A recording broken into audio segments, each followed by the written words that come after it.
Good morning, students. Hope you are keeping fine. Is it? Okay.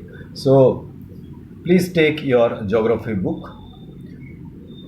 I always say when we come for any discussion over the video, please take your book and the pencil in hand so that whatever we discuss that can be marked.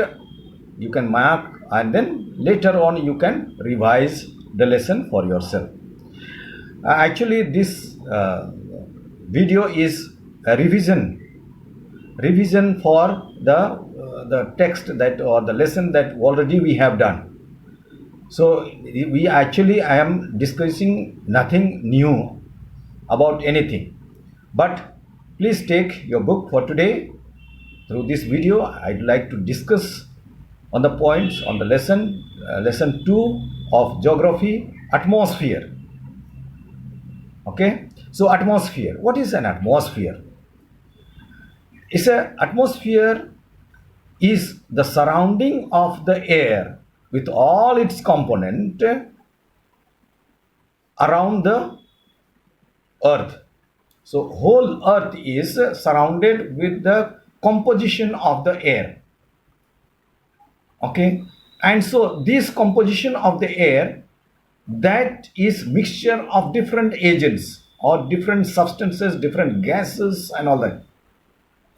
See, your in the text is very clearly it is defined, but just to so that you understand, I'm telling that it is a mixture of everything, all the gases and the water and the water vapor and the dust and everything that is covering the outer surface of the earth, that is lithosphere. Okay, so this is the composition of whole atmosphere. So atmosphere in its composition is made up of different gases, water vapor and dust particles. Okay, dust particles are important factor or important elements that help in various ways in the formation of the clouds, in the formation of the precipitations, and the composition of the air. So it has important role to play in the atmosphere. The composition of the atmosphere is not static. That means not same in every area of the whole earth. So it's not static and it changes according to the time to time and place to place. It changes time to time and place to place. For example, the coverage of the atmosphere at the equator and the poles is different. Therefore, it changes from place to place and time to time. The atmosphere is a mixture of different types of gases. Nitrogen and oxygen are the important and major gases here, besides all other gases in small quantity.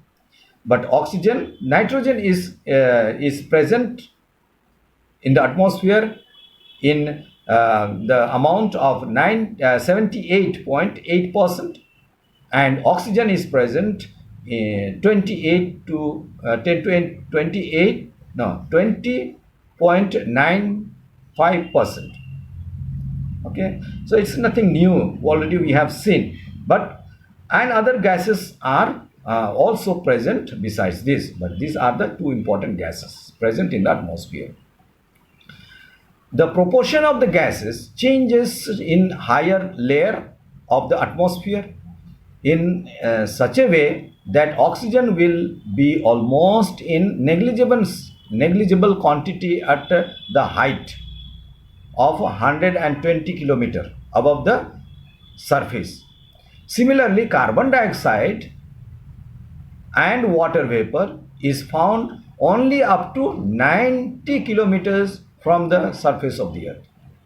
So remember that it varies and changes place to place. and according to the height. According to the height. So these are important factors to remember. Okay. Importance of atmospheric gases. As we said, that is a composition of the gas.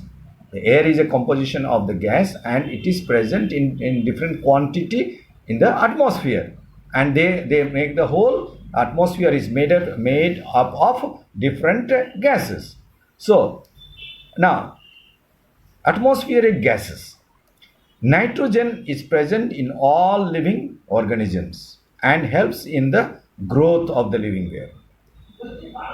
Oxygen is colorless, tasteless, and is second most prevalent gas in the atmosphere. 21%, 20 to 21%. All living beings breathe in oxygen, and therefore it's an important. And they are living on the surface of the earth. All the living organisms, including the plants, So, what is ozone gas? Oxygen in the form of ozone is present in the what called Earth's surface. In the form of ozone, oxygen in the form of ozone is present in the Earth's atmosphere and helps to protect the Earth from ultraviolet rays or radiation of the sun. So, in the oxygen is present in the form of ozone gas, and so ozone is a composition of the gas. Oxygen gas is a composition of the oxygen gas. It is not one yet. It's a three atoms or three elements is present in the ozone gas. Oxygen is present in that. So therefore, it is a triatomic. Ozone is a triatomic. Remember that. Carbon dioxide is a very important gas.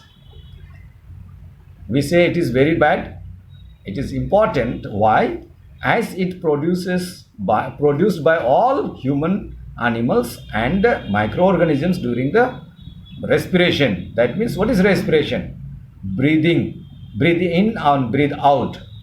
This process is known as respiration, and in turn used by plants during photosynthesis.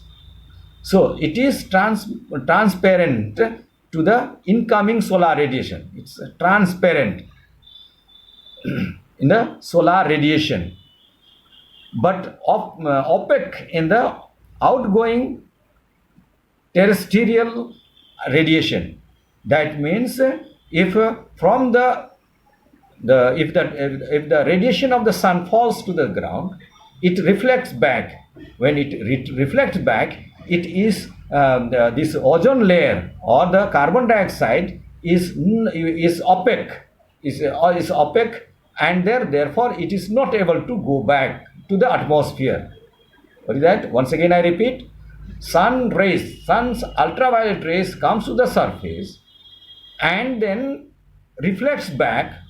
It comes, but then when it reflects back, due to the presence of carbon dioxide, it does not go into the atmosphere. It remains in the surface, and so therefore we feel hot. Do you understand this? Because of this opaque. So we say that is like a cover. It's a blanket. It's work as a blanket. It absorbs a part of terrestrial radiation and reflects back some part of it towards the Earth's surface. Do you understand? Therefore, we feel hot. Carbon dioxide is largely responsible for greenhouse effect. Greenhouse effect. What is this greenhouse effect? It's the same. I said, in other words, it works like a blanket. So also greenhouse effect. See, in the greenhouse effect, what is that? We'll study in the next lesson. It is here on page number 26. We will study. Okay, in this lesson only. Yes. So greenhouse effect, we'll see that the volume of the other gases has remained constant in the atmosphere, but the volume of the carbon dioxide has increased, risen up. It has rising up in the during the few decades of time, and due to that as a result there is a global warming. Ozone gas is another important gas present in the atmosphere, mainly between found mainly between 10 and 50 kilometers above the Earth's surface. It acts as a filter and absorbs the ultraviolet rays radiating from the sun and prevents them from reaching the surface of the earth. It's black back. The amount of ozone gas in the in the atmosphere is very little and is limited to the ozone layer found in the atmosphere. Water vapor is another component of the atmosphere. You know that this is 4% only. And it is created because of the evaporation of the water bodies, different water bodies. Another part I had told is dust particles. Dust particle plays an important role in the atmosphere. These particles are found in the form of sand, smoke, soot, or oceanic salt, ash, pollens, etc. So all these are the part of the dust particles. They form as a dust particles. These dust particles help in the condensation of water vapor. During condensation, water vapor gets condensed in the form of droplets around these dust particles, and thus clouds are formed. As a result, clouds, and so condensation and cloud formation, it helps in condensation of water vapor and formation of the clouds. So these are the composition of the atmosphere. The structure of the atmosphere is of 5 structures, 5 layers of the atmosphere, or the division. 5 divisions are there. Number 1 is the troposphere, just on where we are living. Troposphere, stratosphere, mesosphere, thermosphere, and exosphere. We have done this in the you might have surely studied about different spheres of the atmosphere, different spheres of the atmosphere, and you have done well also in the revision test. I am happy about it, but you should be always in touch. Okay, so today we will see up to this. Next day we will see the greenhouse effect. Here I would like to explain once again this greenhouse effect and global warming is important factor. Okay, till then, study and be safe.